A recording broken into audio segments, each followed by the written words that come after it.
এর class past indefinite tense.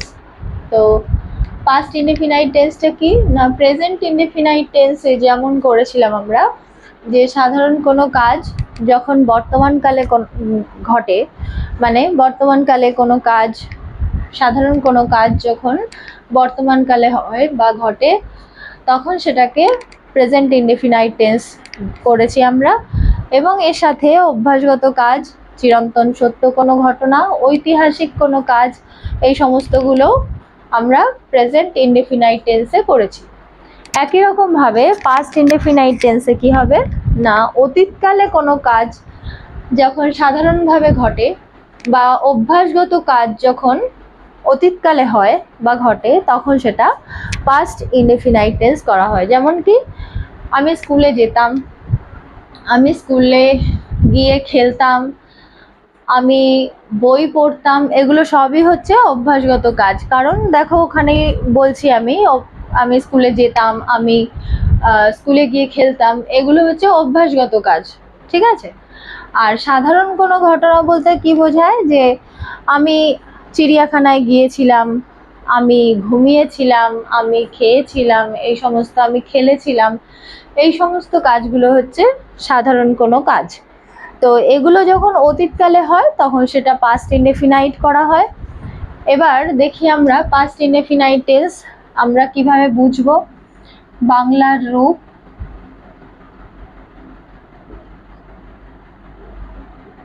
গিয়েছিলাম, খেলেছিলাম, খেলছিলাম না কিন্তু খেলেছিলাম, পড়েছিলাম, এই ছিলাম শব্দ থাকবে, ছিলাম, ছিলে, পড়েছিলে, ধরো পড়েছিলে, বা যদি আপনি সম্বন্ধে বলা হয় তাহলে পড়েছিলেন, পড়েছিলে,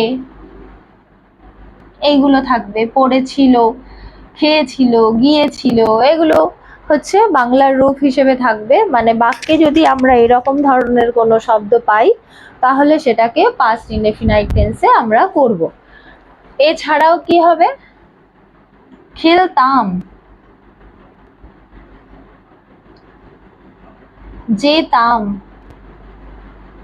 ঘুমোতাম বা ঘুমোতে, ঘুমোতো, ঠিক আছে। তাহলে তাম, তে, তো, এই ধরনের যে বাক্যগুলো থাকবে, সরি ওয়ার্ডগুলো থাকবে, শব্দগুলো থাকবে, যদি কোনো বাক্যের মধ্যে এই ধরনের শব্দগুলো থাকে তাহলে আমরা সেটাকে পাস্ট ইনডেফিনাইট টেন্সে করব। ওকে, এরপরে আসি একটা উদাহরণ দিয়ে বুঝি। মুখে তো অনেকগুলো উদাহরণ দিলাম, এবার আমরা একটু লিখে দেখি। এটা আমি মুছে দিচ্ছি, যদি নোটস করার হয় তাহলে পজ করে নোটস করে নেবে।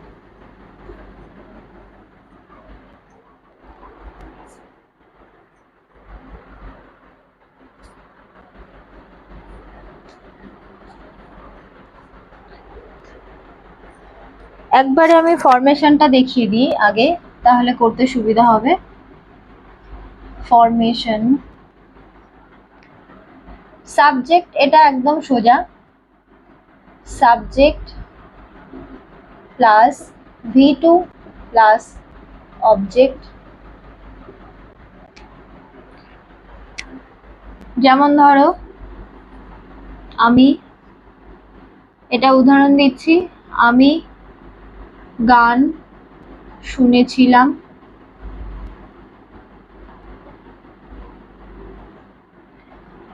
সাবজেক্ট কি আছে আমি, তাহলে আই। V2 কি আছে,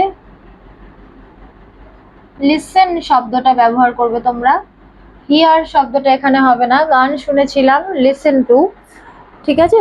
তো I listen, listen to the music,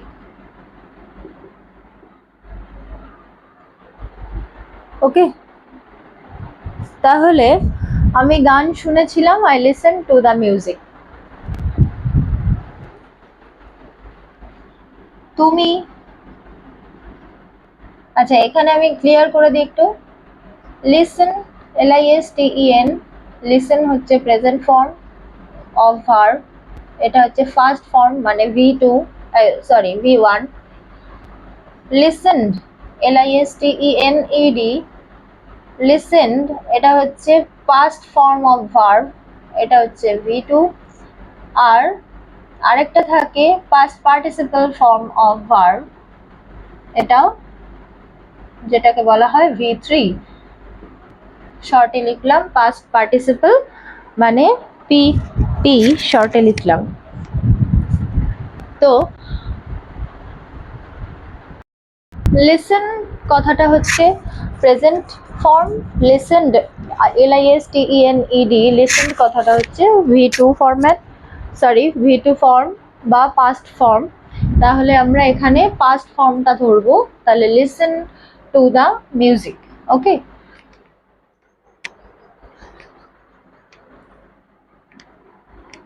এই টেন্সটা সব থেকে সোজা, কারণ তোমাকে কোনো কিছু চিন্তা করতে হবে না, শুধু V2 ফর্ম বসালেই হয়ে যাবে। পার্সন নাম্বার অনুযায়ী কিছু চেঞ্জ এখানে দরকার হয় না। তো আমি গান শুনেছিলাম, I listen to the music, এটা ফার্স্ট পার্সন সিঙ্গুলার নাম্বার।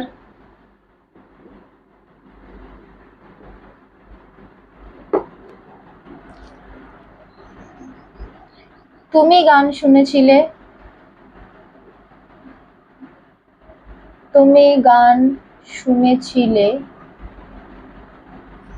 এটা কি হবে? সেকেন্ড পার্সন সিঙ্গুলার নাম্বার, আমি শর্টে লিখছি, বেশি লিখছি না। এটা কি হবে? You listen to the music.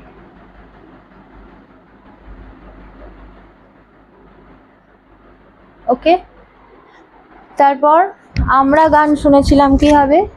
We listened to the music. তোমরা গান শুনেছিলে, তোমরা আর তুমি একই জিনিস, আমি এখানে লিখে দিচ্ছি, যেহেতু ইউ দুটোতেই ইউ ব্যবহার করা হয়, তাই তুমি আর তোমরা একসাথে লিখলাম আমি। এটা সেকেন্ড পার্সন সিঙ্গুলার এবং প্লুরাল দুটোই, সিঙ্গুলার অ্যান্ড প্লুরাল। ওকে, আমরা গান শুনেছিলাম কি হবে? আমরা we listen to the music. তারা গান শুনেছিল, they listen to the music. এখানে যদি আমরা গান শুনেছিলাম লিখি, তাহলে we listen to the music. তারা গান শুনেছিল, 1 2 3 4, সে গান শুনেছিল,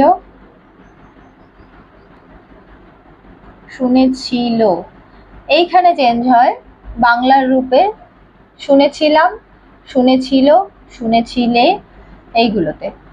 আচ্ছা, সে গান শুনেছিল, তাহলে he or she listen to the music. তারা গান শুনেছিল, they listen to the music. তারা গান শুনেছিল, তারা গান শুনেছিল, they listen to the music. Okay, তাহলে হি আর শি এর জায়গায় হবে they listen to the music, এখানেই আমি লিখে দিচ্ছি।